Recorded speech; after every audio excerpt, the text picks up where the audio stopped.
And good morning. It's your brother, Greg Meriweather. It is it's a good day today, man. It's my birthday.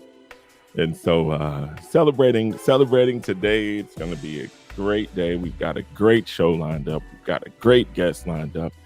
And quite frankly, man, I'm just in a pretty darn good mood. So man, I'm welcome to No Apologies, Please. I'm your host, Greg Meriweather. Guy that's coming on today, man. What can I say about this brother? He says he's the sexiest man in Indianapolis. I've heard that a lot. But he's a brother who's done a lot of work, man. We've done some tremendous work together. He's a person who is definitely one to know.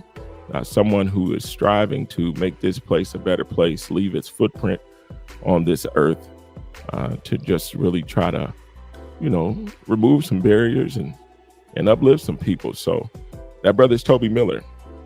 And, throughout this show, we're going to talk about a lot of stuff that he's done and what he's doing, how it impacts us, and what we can do moving forward to make Indianapolis a better place, to make the nation a better place, to make the world a better place. So, man, without further ado, man, let's get this thing started, man. Welcome to, I'll say it again, for those who are coming on, welcome to No Apologies, Please. Here's my brother, man. I'm bringing him onto the stage. There he is, man. Toby Miller. How's it going, my brother? My man. Good to see you, bud.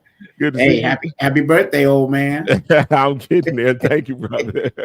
I got some Blanton for you when you're ready. Oh, man. Don't say it. I'll be moving swiftly through the show. So what's been happening, man? Man, just like you said it, just being sexy all day. And yeah. And just on the grind, brother, on the grind. There's a lot of work to do. So there's a ton of work to do. Yeah. Quick shout out, man. I'm getting Mimi Morris, my sister. Hey, thank you for that, sister. Shauna Majors, thank you, sister. I appreciate you. Yeah. And Jordan Williams. I mean, I'm seeing so many people say, man, happy birthday. Thank you. I appreciate y'all. Yeah. So, Toby, man, tell us who you are. What it is that you do. Just introduce yourself to the show, man. Let them know who you are. Wow, I'm a servant, brother. I've been in Indianapolis for 34 years and have been blessed to be able to work in a variety of spaces. A lot of my work is in the area of race and cultural relations, police community relations, done a variety of things, So I cut my teeth early working with the Department of Mental Health on the African American Male Initiative, which ultimately created the State Commission for the Social Status of African American Males. Obviously, there's a lot of work that went into and behind all of that, which led to a lot of the expungement laws. I've been, I started my journey at Greater Indianapolis Progress Committee, managing the race relations component for the Vision Indianapolis Tomorrow initiative, which was launched under Goldsmith. And that ultimately created a variety of things, a lot of look back on Black business development here in the city, the Race and Cultural Relations Leadership Network, excuse me, a variety of things that emerged even out of that. So there's a wake that I'm honored to have been a part of. I'm not the cause of it. I never take I live a life of attribution. So I give everybody credit, even for the things that I've done. No doubt. So I don't even have a view of what I've done. I just am grateful to have been a part of a lot of things. Yeah, no doubt. I'm a blessed man with a bunch of kids. I'm going to drop them off at your house since you're young enough to handle it. No, thank you. No, thank you. Yeah, I'm a father of 5, a husband and a son. I'm a mother. I'm a professional mama's boy. Okay. So I take care of the longest serving angel of my life, my mother. And again, I'm honored to do just a lot of other things that keep things pushing. Been in the space of really advocating for civilian review of law enforcement. Oh, yeah. For at least 30 years. Well, we're going to unpack all of this. Yeah, man. There's a lot to unpack, right? Yeah. So let's start. Let's start with the community race relations things that you've done. And one, what made you feel those things were necessary? And then what are we doing now to make progress in community race relations? Well, one of the things I stand on is I believe race relations is a thing, right? Sure. Um, and my job is not to, or my space has not ever been to, get whites and blacks and others to sing kumbaya. Mm-hmm. I believe that uh, people should be able to negotiate their interests, and that empowerment stands in the space of that negotiation when people can define and act on their interests. And I believe that interests get worked out even if it's on a battlefield, Yeah. right? And I've never taken a position of our community having to beg for anything, Yeah. and we need to be able to stand on it. So being able to negotiate the interests of our community in the various spheres where they may find themselves, that's been my space. And I believe it's necessary because oftentimes my critique is that leadership is self-serving, Mm-hmm. and we don't need to make an industry out of the suffering of our people. Mm. And we need to, at least since I've been here, be about the business of identifying what our interests are as a people, and then negotiating how we move on that. And How poorly have we done that? I think that's a key factor. As far yeah, as us being able to articulate the needs of our people. What would you grade us on? Because I mean, how would you grade that? Because you're in the trenches of that thing of saying, all right, we don't want to beg, but absolutely. do we know how to ask when it's time to ask? Yeah, and I don't know if I can give a good qualified grade. There's some places Mm-hmm. we're an A. Mm-hmm. There's a lot of places where, B Where and are C. we in A? Please tell me where we're in A. Give me that one Well, so I I can think celebrate. I think we are an A, and this is again taking a 30,000 foot view on it, right? Mm-hmm. We actually have some people now, or at least if you go back a generation, we had more of this, and it's showing back up. But more people now actually keenly aware of our station, our place, Okay. right? And not in a space where they kind of have to always ask white folks for things. Mm-hmm. So we're actually starting to create institutions. Okay. Um, and I'll point to just one of the things you did, the valedictorian day, right? Intentionally focusing on excellence. Sure. Well, was that present 30 years ago? No. No. All right. So there are efforts, there are Mm-hmm. mind shifts happening. Yeah. I give credit to that because in the absence of some of those mind shifts, status quo actually flourishes. Not to say that that's so. I give an A because we have minds, thinkers, doers, workers actually doing that. We have people in the trenches. Mm-hmm. Um, Anthony Hampton. You got the D. Rosses. You got the James Wilsons.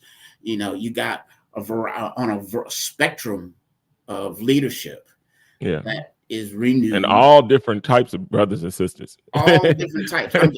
I was not trying to be irresponsible in naming a few because there's a Yeah, lot of them, right? there's a lot. And I would say those people are unabashed in their work. Mm-hmm. Before the Million Man March, we had what we called a local organizing committee. We had to actually determine what does it mean to be a leader, and we defined leadership as work and service, not Mm. positional. It Correct. was it was a sea change, a paradigm shift in how leadership in Indianapolis identified itself. So what happened with that kind of paradigm shift is we started diversifying what leadership looks like Mm-hmm. and how we define it. I always stand on being able to define and act on interests. Yeah. If you go back a generation, brother, um, the only quote people who were leaders in our community were either clergy Yep. or you had a few corporate titans. Mm-hmm. Agreed. Agreed. That's it. That was it. Yeah. That's it. So when we made that adjustment to leadership, meaning work and service, some of the shift moved, a positional shift in terms of leadership adjusted. Yeah. And now we're able to see leaders at a grassroots level. We're able to see interest-oriented leadership. We have people who are now committed to institution development, valedictorian. It doesn't mean everything's perfect. The African American Legacy Fund, not perfect, right? Yep. But the idea that Black folks will start intentionally developing institutions that service their interests. Yeah.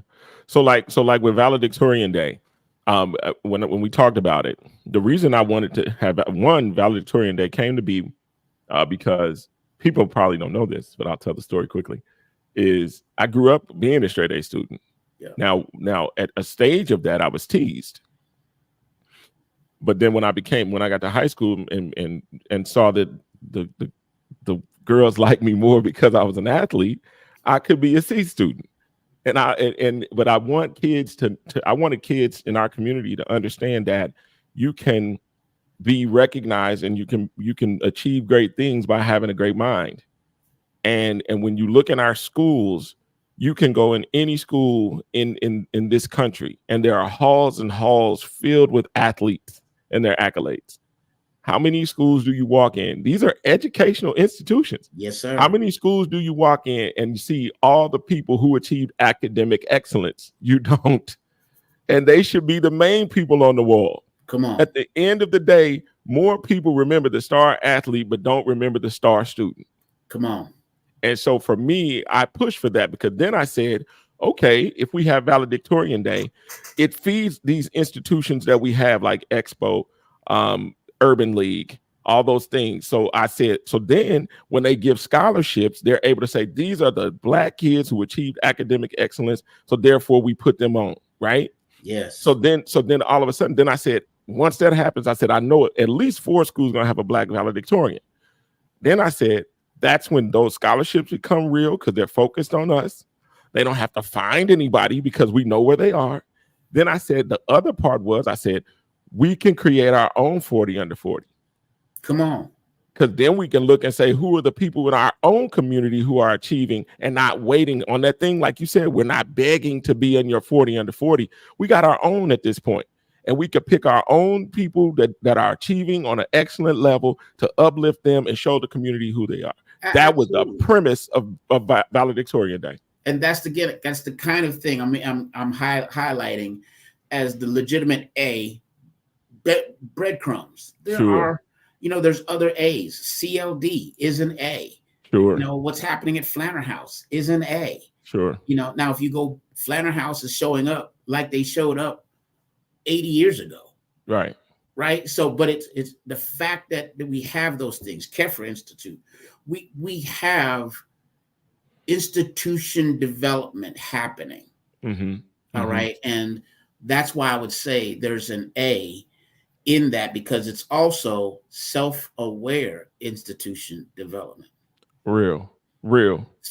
So I don't have to be, you don't have to be, others don't have to be the center of it all. The fact that we have leadership that's doing that work and service and creating an infrastructure to support lifting up our interests. It doesn't mean we're in competition with white folks or Black folks, brown folks. No. It's just enhancing. It's like I wish, and I'm not saying that it's not. It's just, to me, it's not on a grander scale. But I wish we really took that approach to say, back in the day, it was deemed the ghetto, okay? Yeah. But it wasn't what the ghetto is now, because there was a pride. And when people, some people get scared when I talk Black, because they think that it's basically trying to it's not us saying we're anti-white or anti anything else. Right. I'm just saying that when I look at my neighbor that looks like me, and in my neighborhood that looks like me, I want to develop it. That's it. Yeah. I want to be able to say that we can go out here and make the best of this thing and be able to build some lives and make some better things so that we can enhance our own. That's it. Real talk. That's it. And I'm like, why is it? I'll ask you this. In all of this work, one, we talked about it. You said the clergy, if you're not back in the day, if you wasn't clergy or a power person in a business or corporate, there was that was it. Those were deemed the leaders. Correct. How do we steer certain people? Because now what I see is certain people only still want to go to those groups or go to those people when it comes down to addressing the issues in our communities. Most won't talk to people such as myself. They'll still go to the clergy, even though you don't see the same move. Because let's be real, in my opinion, Brother Toby, the clergy don't move like they used to move back in the day. You had a lot of pastors that used to be out there in them streets. Now it's more come to me and we'll figure it out type deal. How do we get those people, certain people, politicians, the whole rip, to say, listen, how you're saying there are more of us? How are we getting them on board to saying there are more of us to deal with than just those people? Yeah, and I think we have to be intentional. We have to be intentional about lifting up, creating space for new voices, new generations of leadership. What we have is still here in Indianapolis and in other places, we have a gatekeeper alliance, right? And some gatekeepers don't even realize they're gatekeepers. That they keeping the gate. They but they don't always see it. And what the social contract, you'll hear me bring that up every once in a while, but changing the paradigm of even how we deal with leadership, right? It's a strategic point. One of the things that I love is the story, the spook who sat by the door. All right, because we're gonna need folks in all places doing all kinds of things. So I don't tear down a whole bunch of Black leadership. I just recognize you're holding that post. You hold that post, and there's other efforts that need to be done over here, right? So I think intentionally creating space for that kind of thing, that's one. Okay. And that takes us intentionally saying, oh, hey, let me bring somebody along. Or let me catch this brother or this sister. Let's make sure they have a great voice, right? Creating that space, that's one. Okay. Two, having an intentional succession plan. Oof. Now, what we've missed. Now, you got to give us an F on that. Yeah. Oh, absolutely. Succession is not.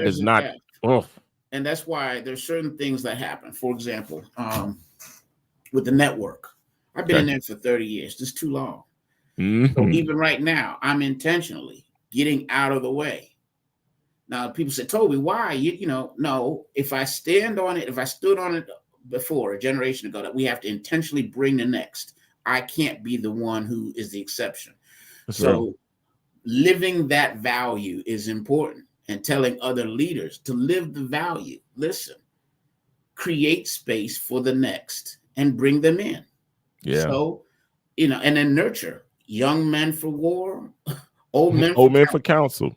That's real. And so we actually have some of that in place institutionally. Unfortunately, we just lost our Queen Mother, but she was one who always spoke to succession planning. And that's why her son is who he is. Sabeko is a beast. Yeah.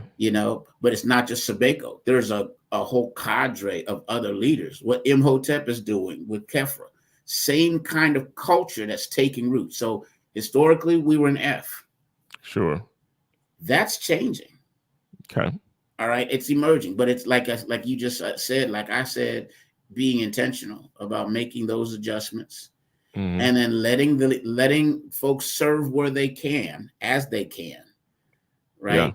Because that's been one of my challenges. You know that I do. Letting people serve where they can. Because I'll tell you why. It's been one of my challenges is because I've always been a firm believer of not allowing people to get too far away if they're being misled. Correct. Because it's very, very difficult to get them back. Once they've been misled, either they totally fall off or they keep going in a direction that's not the right direction. Yeah. And so I've always wanted to be like, let's make sure we're not misleading. You know what I mean? And the other thing is this. I know we have to feed people. I do. Yeah. My challenge in that is when we're feeding them, are we going in the other direction and saying, how is it that these people are hungry every day? Are Real we talk. going to find the source of the issue of their hunger as opposed to just getting on board? Because again, when people be like, man, Meriweather hating it, I'm like, I'm not hating. I'm looking at this program and I'm saying this program should not be designed to feed people every day. Correct. We should find that program can be one that does it, but it also has to be the program that says, I have to fight the system that causes the hunger. Yes. And it's twofold. I think you're right. And I know the tension that's in you often. Let's come on, brothers, let's stop that fight. And my point would be this, everybody can serve. Everyone. Even if it's as a bad example. Okay. And we have a marketplace of ideas. And then my thing is, okay, brother, while you are providing that cat an apple, I got to find where the orchard is. Yeah. And then cultivate. So hold your post. Yeah. But let's not, like you say, let's not make that the end. Yeah. We have much more to do. And, my counsel to you is, there's bridges and we've got to continue building them out. Yeah. Recognizing some bridges, yes, we know, are roads to nowhere. Mm-hmm. All right. Facts. Got it. And I'm not going to spend, my encouragement always been, don't spend a lot of energy on roads to nowhere. But even roads to nowhere serve a purpose. Sometimes they're just an off ramp for some other energy. Yeah. And then we who are clear about some of that, make sure on a 30,000 foot view that that's not the only road, that we continue building these opportunities. And yes, some. How do we get them back though, Toby? Like, again, when all of a sudden you look at a mentality that is created and people are now waiting for the toy drive. People are now waiting for the food. Yes. People are now waiting for Thanksgiving. People are now waiting for the handout and not being taught or built up to be self-sufficient, as my sister just said, teach lessons of self-sufficiency. So all of a sudden it's like the whole it's like the Pavlov theory. And all of a sudden, you ring the bell and the dogs show up and they eat. You ring the bell, then all of a sudden you ring the bell and salivation starts because they know it's time for the bell. Real talk. And so when we look, it's almost like they're training us to be in the Pavlov theory of doing that. And I'm like, we've got to do something to steer us from that because it's not teaching us to be for self. Oh man, I love that because again, I'm a lover of empowerment, right? Mm-hmm. And you're right. I think the critical word in there is the word they. Sure. They are doing this. They are training us. And the operative word for me here is the word we. Sure. And then when we take on some of that responsibility to train us, to support us, to educate us, and it's forums like this, it's the intentional work of leadership I see you, brother, and we are cultivating and training the rest. Mm-hmm. It's the same thing. We sit here as a community and we wait for that bell to ring for another king, as opposed to, brother, I'm going to teach you how to be a king. Right. How we teach you to be another Malcolm. Right. If you want to use some of that. Okay. Stokely, how do we get the Kwame Ture's of the new world coming? But then we're going to also need the Adam Clayton Powells. We're going to need the W.E.B. Du Bois. We're going to need the Booker T. Washingtons. Not in name, but in concept and living the history forward. So I think we just adjust our energies to do what you're talking about. But that self-sufficiency the sister was talking about, that's a we training us thing. Yeah, I'm gonna share this on the screen really quickly because I want people to be able to see it. But it's classical conditioning, and when you see this, you see that you're looking at this dog, and it shows unconditioned stimulus was just the food. Then it says, then you get to the next one, it's just the whistle. Then it says during conditioning, you take the whistle plus the food, and then it's that they're getting conditioned. Then after they're conditioned, all it takes is the whistle. Brother. And it's so wild to see it like this, but it's the facts of the matter that we are basically tools of the Pavlov theory and not even know it. That's deep. It's crazy because it's my first time thinking about it like this. Oh, but brother, Carter G. Woodson taught us about this. Yeah. A century ago. A century. If you teach a black man that's the door, the back door is where he goes, he will go back on his own.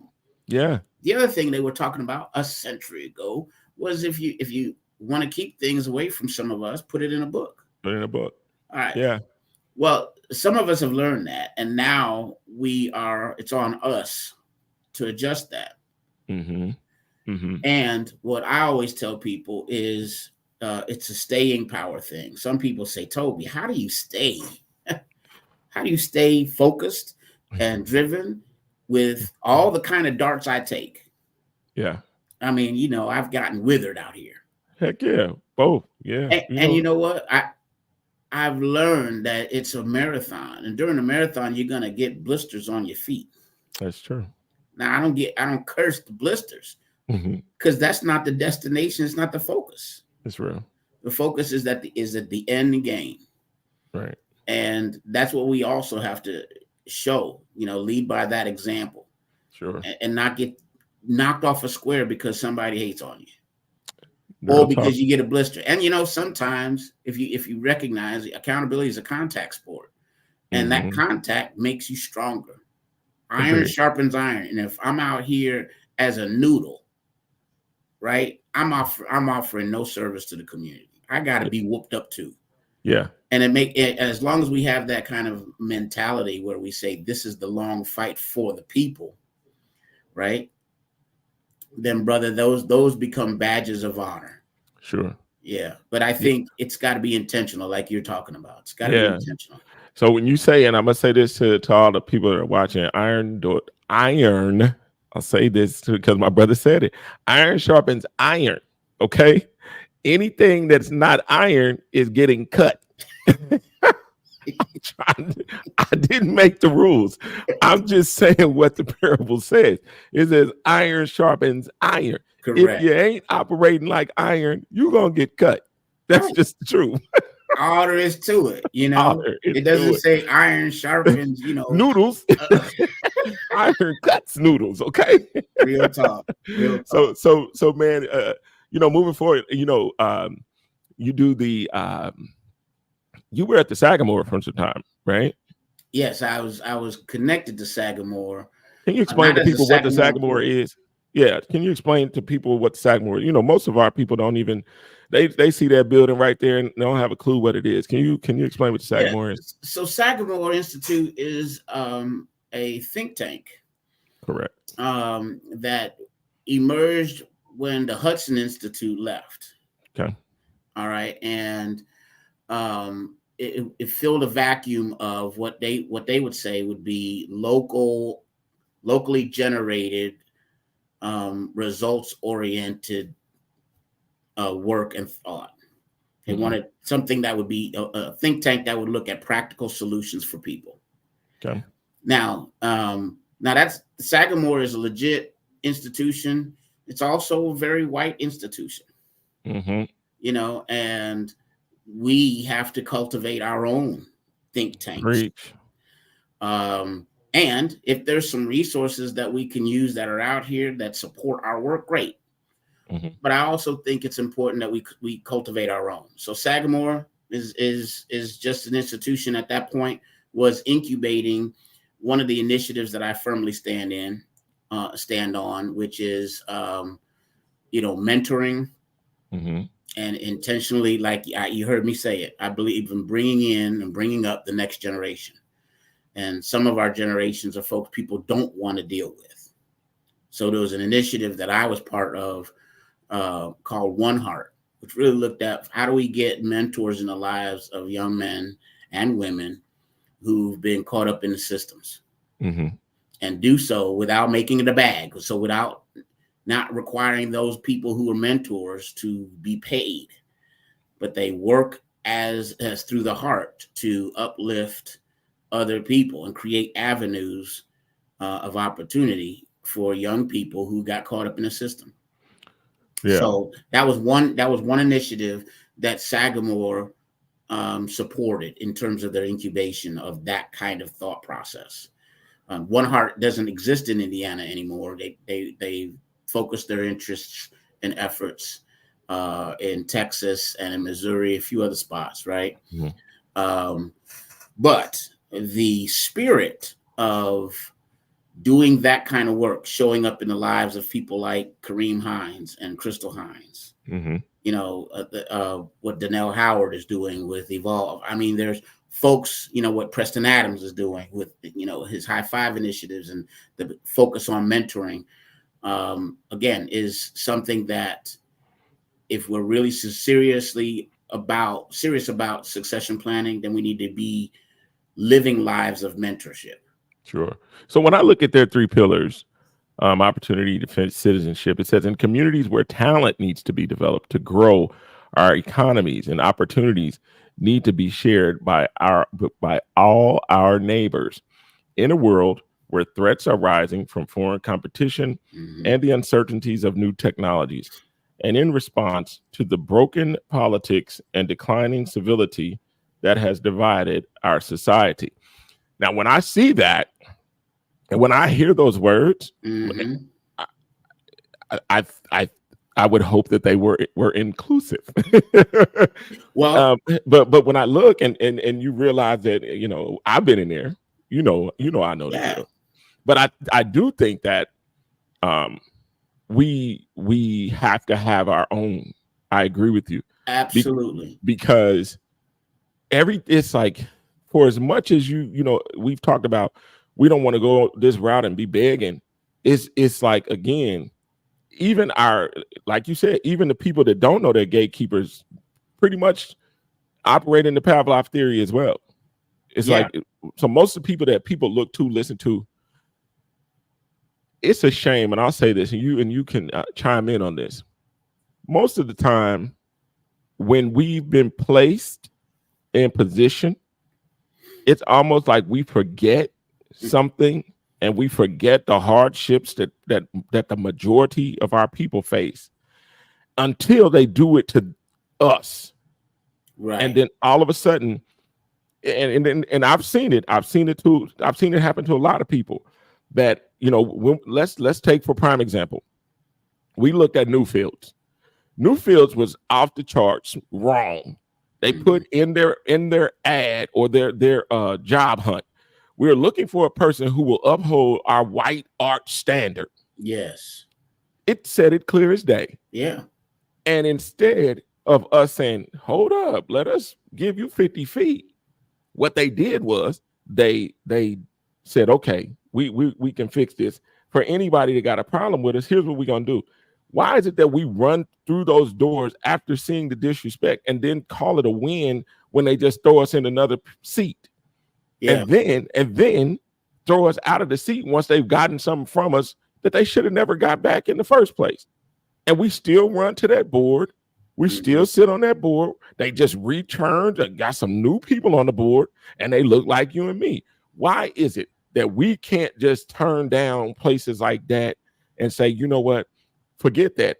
We're a city of almost 300,000 Black people. Mm-hmm. Why don't we have a museum? Yeah. And that's the thing. To me, it's a both and.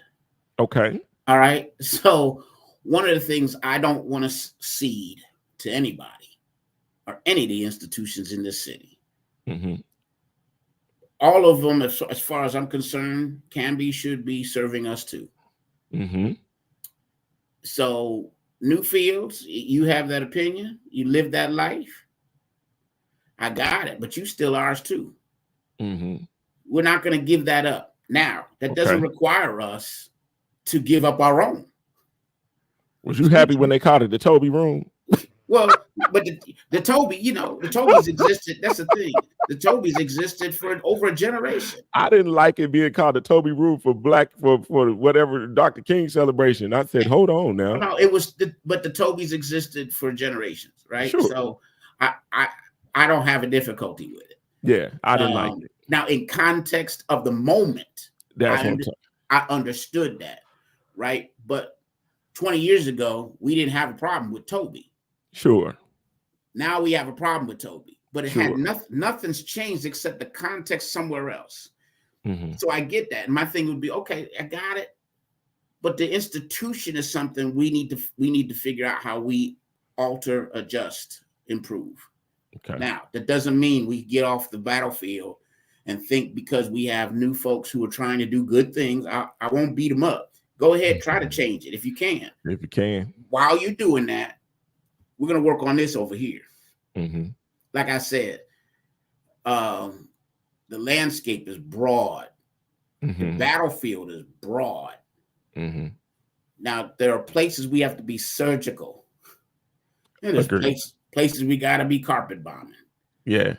So, but we have to be nimble at using all the techniques, every tool in the toolkit. And so, yeah, we're going to need to cultivate our own. Yeah. The other thing is, for example, people say, Toby, they put you in place. No, brothers, sisters. I've created my own niche. Mm-hmm. I've done my work. I have stood in the space of advocating for civilian oversight of law enforcement. We're going to talk about that. All right. Before it was popular. Sure. They choose me? No, my purpose chose me to be in this world, in this space. So I don't want to, like I said, I don't want to cede anything to white folks or Latino folks, and not hating on them, and just saying our interests as a people are defined by our interests and what we want to do. And we don't say, hey, is it okay for me to do this? We ain't asking permission. Mm-hmm.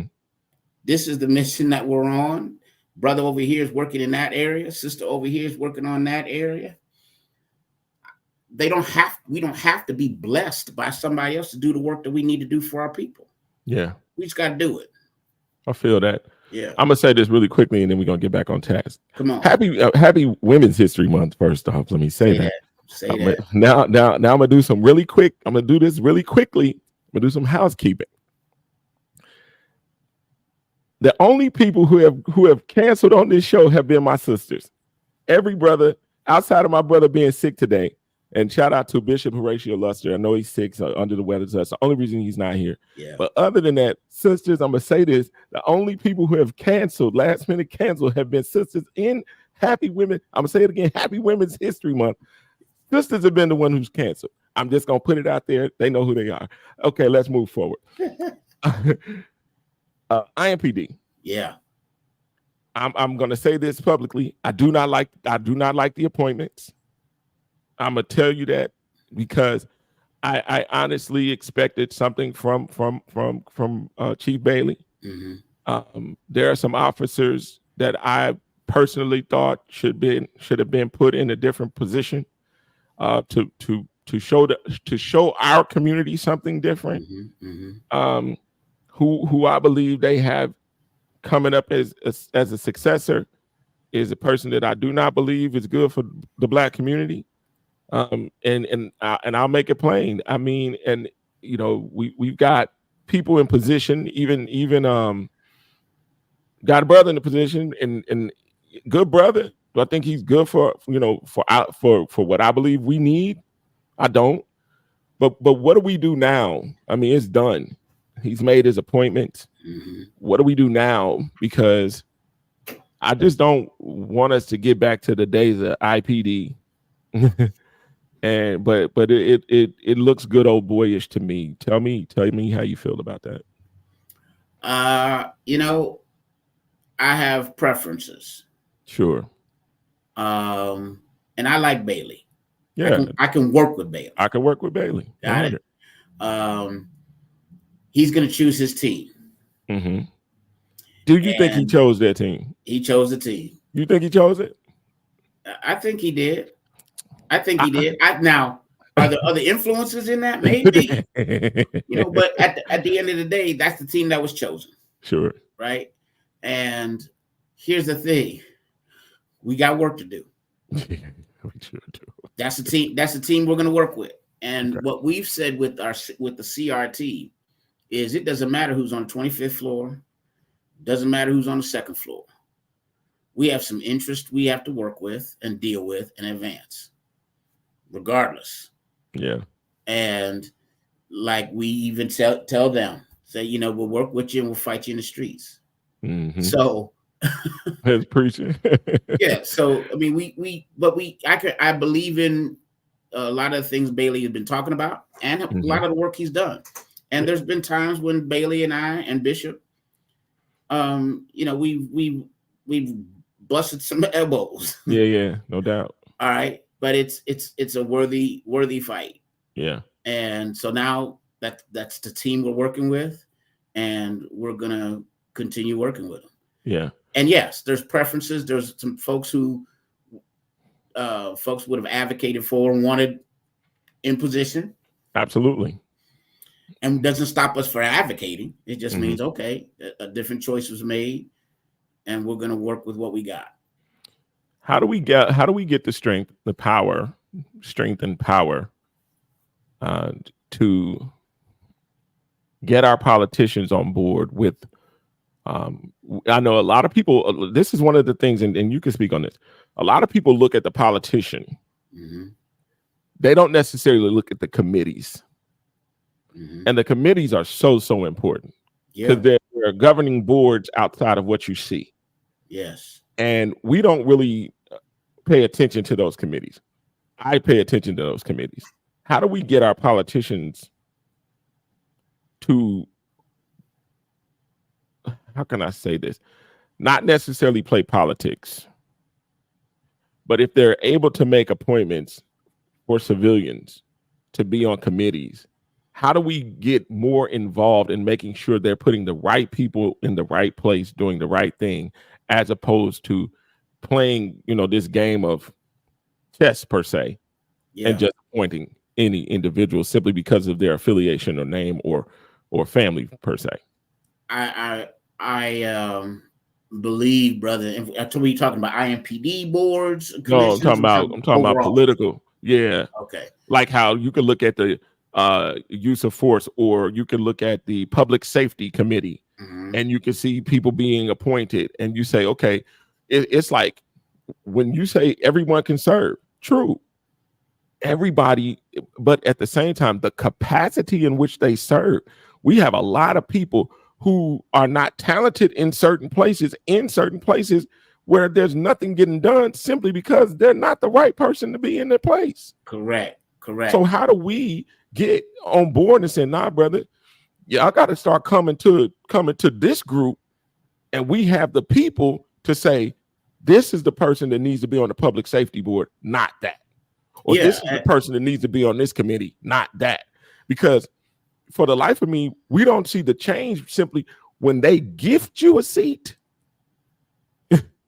as opposed to the right person being in the seat. That's two different things. Right. Because what happens is nothing happens when they give you the seat. We need to be more involved in making sure the right people are in the seat. And I think one, it's building that civic awareness of what the seats are, what they do, their mission, and how they align with our interests. Preach. Okay, so we have work to do in sculpting, cultivating that awareness, and then leveraging proximity. Okay. Sometimes, people are going to be picking people, and you do business with who you like or know, or who, whatever. There's lots of dynamics in terms of who gets picked for what.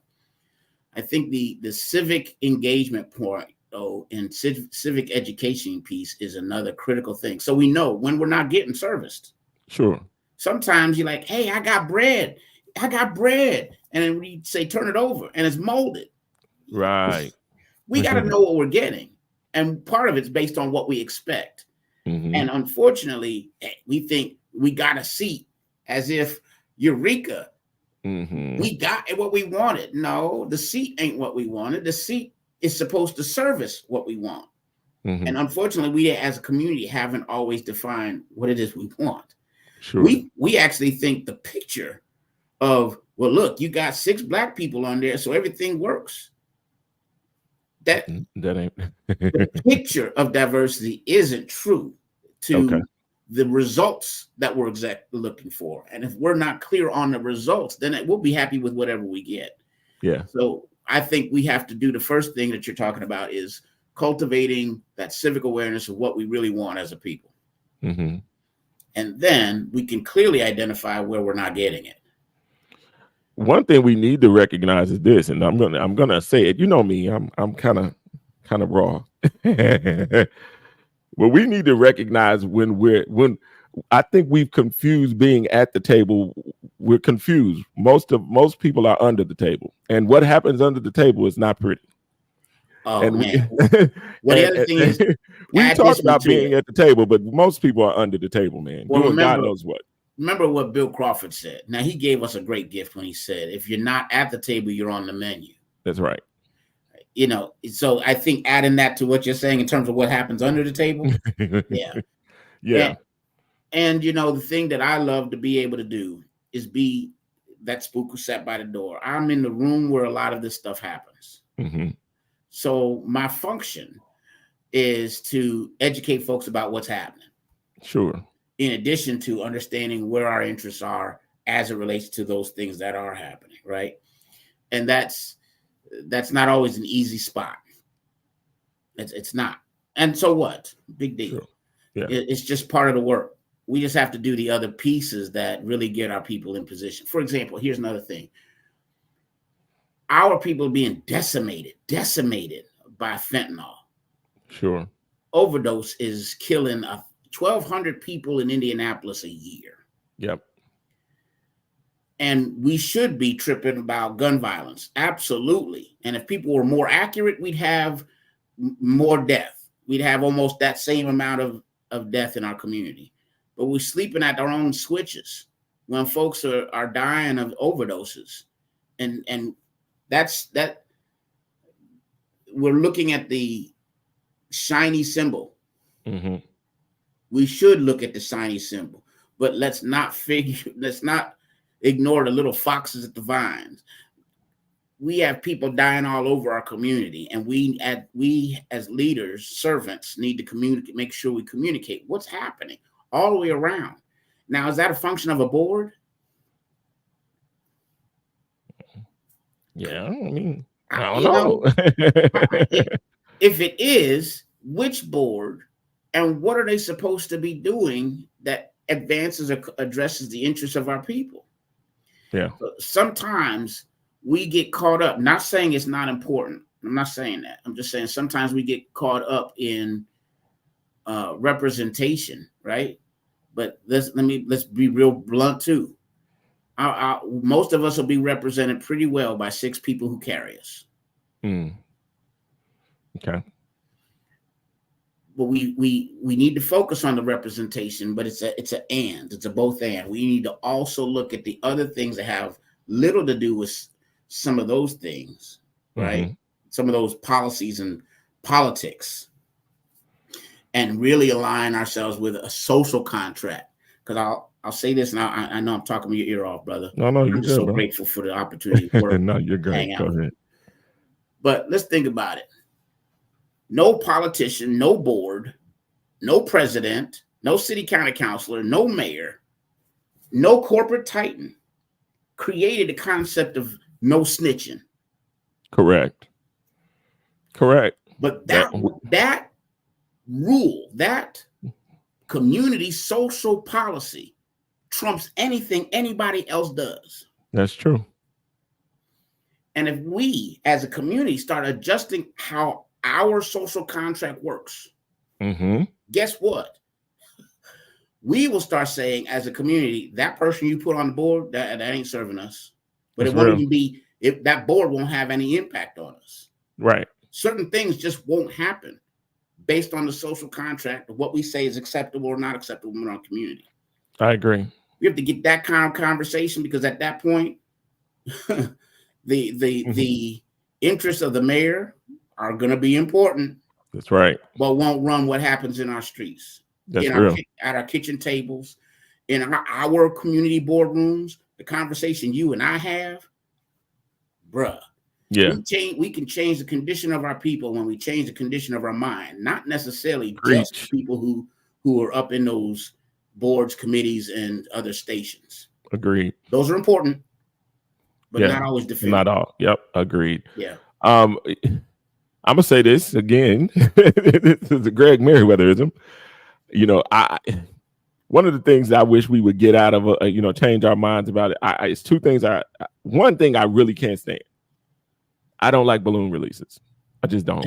I'm gonna tell you, it's one is environmentally damning, and two, it's like we are making, just in homicides alone. I wish we had the mentality of realizing that, one, we do a poor job of celebrating life.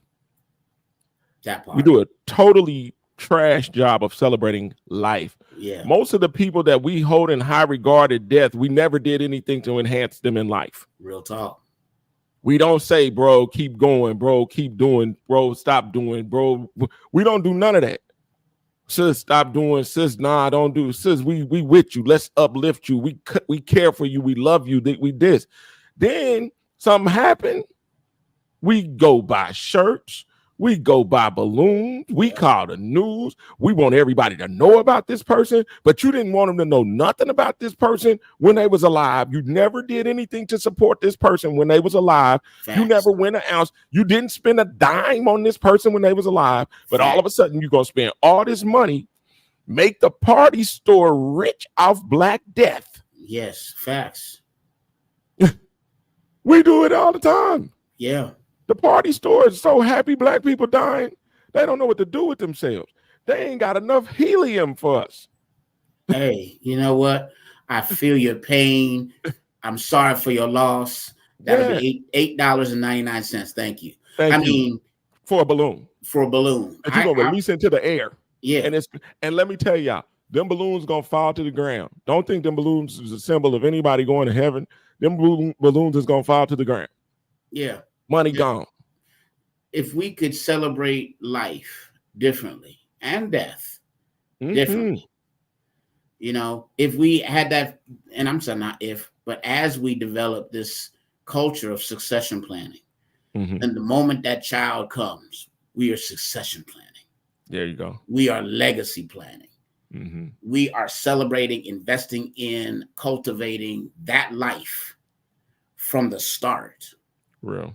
And not just celebrating at the moment that bullet takes them away or fentanyl takes them away or something else. Yeah. No, that's a sea change in our culture, in our traditions, in our social contract, how we start living and showing up for life. And let me go ahead and put this on terms of a long-term view. Sure. Our community said 30 years ago, we want civilian oversight of law enforcement. And now we've constructed structures that support more civilian oversight of law enforcement than any other place in America.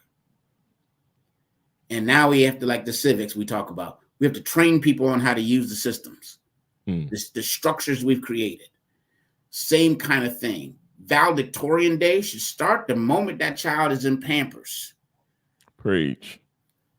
Because that's now a structure that we need to use to promote and lift up our people.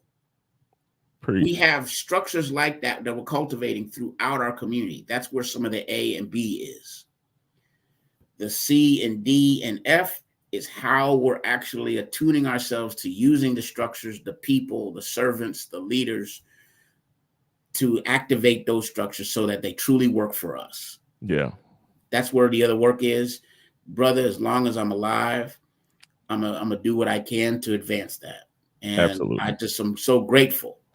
I know I'm speaking on behalf of Bishop too. No doubt. Grateful for being able to partner with you and doubt. Sharing the kind of voice and advancing, and supporting the kind of things that you are about. And not only you, but there's a galaxy of other brothers and sisters, even though the sisters got to get on your show, right? That's right. Sisters, stop canceling. There's a galaxy of them that are out here that really deserve to be lifted up in their work and service. So, brother, in the next, give me a minute. Tell me what you're gonna be doing and where can they find you? Oh man, I'm going to continue to be working on police community relations through Peely and Community Solutions. That's a company that Bishop and I have created. We're going to be continuing to work on race and cultural relations, even though I'm transitioning out. So I'll be cultivating the succession plan of who's taking over. It doesn't mean I'm stopping the work. I can be reached. I can give you my email. I don't know how people want to do it. Yeah, you can just throw it out there. Yeah, so people can reach me at my email. It's probably the best way. They can text me. My phone number is 317-289-4692. I always suggest people text me first, because if it's a number I don't know, I ain't answering. Preach. And then my email is Toby, Toby. I am the Toby, right? Toby .miller63@gmail.com. You can always reach and see Bishop and I at our workstations in the community. We're in the community with the community resource team, the community resource district councils. We're just out there doing what we call God's work in our life. Right. And we're about that station. And please, I encourage anybody to reach out, touch base with me. I still support all the other institutions that I've cultivated over the years. Yeah. And I encourage you to do the same. I'm part of ALFI, the African American Legacy Fund. I believe in that work. Sure. Even if we need to adjust, sure. Hear me, if we need to adjust to where and how that work is done. I appreciate that. Y'all can read between them lines, but you understand. Oh, you're a wild boy. All right, man. Well, I appreciate it, man. It's been Toby Miller, man. I look forward to working with you, brother. You know where to call me, man. I'll be there for that blends, man. I'll hit you later. I got you, baby. Yeah, we got. You said your birthday, and I said I got that. I know exactly what works with that, brother. All right, man. I appreciate you, brother. Have a great one. God bless you, brother. All right, brother. Peace. All right, man. That's been Toby Miller, man. That was great. And so, man, when it's all said and done, no apologies, please. It's about bringing on people, man, who do some work that you might not even know about. Special thanks everyone on here who is sent out a birthday shout. Y'all know, it's always love. It's always love, and it just does my heart joy to do this show. And again, I'm gonna say it one more time, sisters, for Women's History Month. The only people who have canceled have been the sisters. Y'all better get it together. So let's get it, man. Let's get to our verse of the day so we can get y'all out of here to enjoy this beautiful day. Psalms 143:8. It says, "Let the morning bring me word of your unfailing love, for I've put my trust in you. Show me the way I should go. For to you I entrust my life." And just getting up in the morning, today, I'm like, yeah, bring me the word of your unfailing love. I know God's love in my life means everything. And placing trust is what allows me to do this work. Trusting in him allows me to get up and say, you know what, keep trying, keep striving, make the show, find the guests. And for knowing that he loves me, I know that, even the days we miss, we don't miss. Because when it's all said and done, I put my trust in him to say, when I show up, we're going to show out. And we're going to know that he's involved in it every single day and every part of whatever it is that I do, because I know he loves me and I trust him for it. And so, man, with that being said, you know what? Hey, man, thanks to everybody on here. Y'all know who y'all are. Everyone on here that's sending out just the birthday love. It's going to be fun. I'm going to go down today. I'm going to go down to AJ's Lounge. I'm going to have me some, I'm going to have a good time with some friends and just chop it up for a couple hours. And then I'm going to be an old man and go home. And then we're going to chop it up again Saturday. And then you know how we do. So, man, this has been Greg Meriweather. This has been No Apologies, Please. If you want to donate to No Apologies, Please, it's No Apologies, Please on Cash App. Send us, man, because we want to take this and make it bigger. Be able to bring more like national guests on. Y'all know that costs money. And so when it's all said and done, we want to donate so that we can build and make this thing just something super special. No apologies, please. Notice the acronym N.A.P. That means us. That means Indianapolis. No matter where I go, I stand on the 317 So y'all know it. It's in my heart. I love y'all, man. This has been a great day. Enjoy the day. I'm your brother and your host, Greg Meriweather. No apologies, please. Have a great one. Peace.